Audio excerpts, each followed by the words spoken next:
Welcome back to another lesson with Kal-El. So today we're going to look at elapsed time and how we can use a number line to really show and solve elapsed time problems.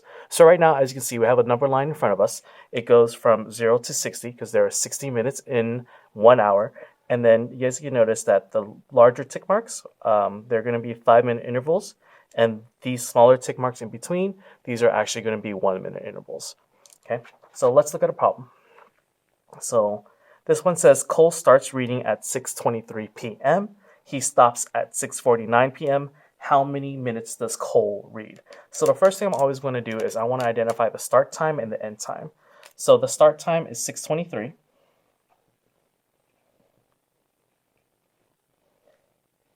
And the end time is 6:49.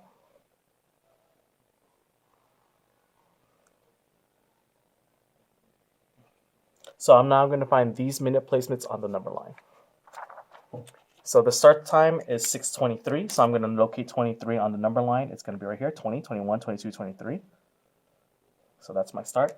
My end time was 6:49. So I have 45, 46, 47, 48, 49.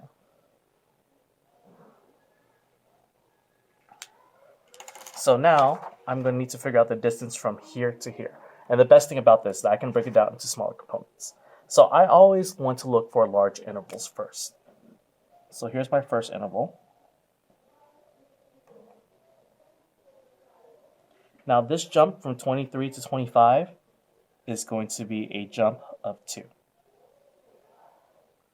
Now my next jump from 25 to 45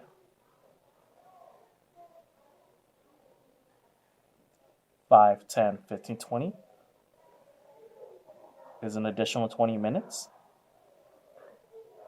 And finally, from 45 to 49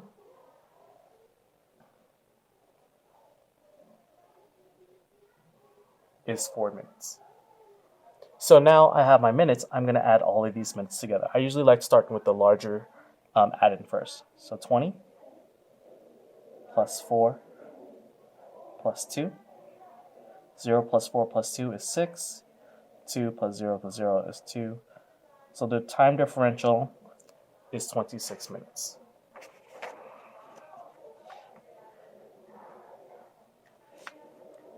So once again, all I did was identify the start time, which is 23, then identified the end time, which is at 49, and then I started doing my interval jumps. I always like to keep it nice and easy, so I noticed this was a jump of 2, this was a jump of 20, and this was a jump of 4, and then I added it all together. Now, what if, instead of giving us two start time, end time, they really just give us an end time? So we work our way backwards. Natalie finished piano practice at 2:45 p.m. After practicing for 37 minutes, what time did Natalie practice start? Now, in this case, I have no clue what the start time is. But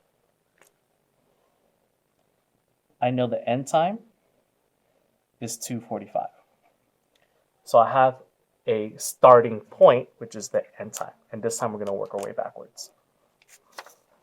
So watch how I do this.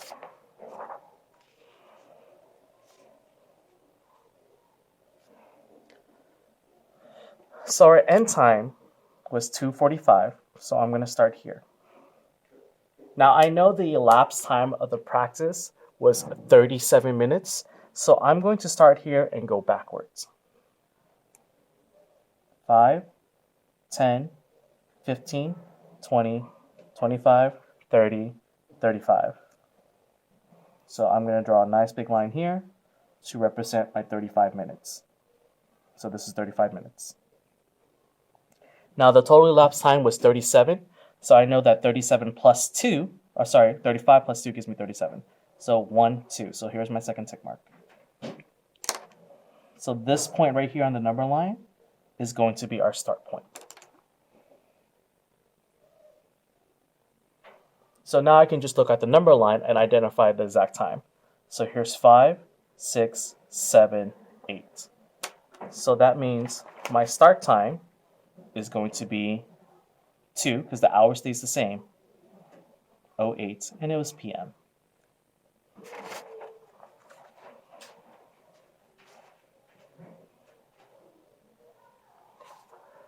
All right, so that's how we can use a number line to identify elapsed time by adding or by subtracting backwards.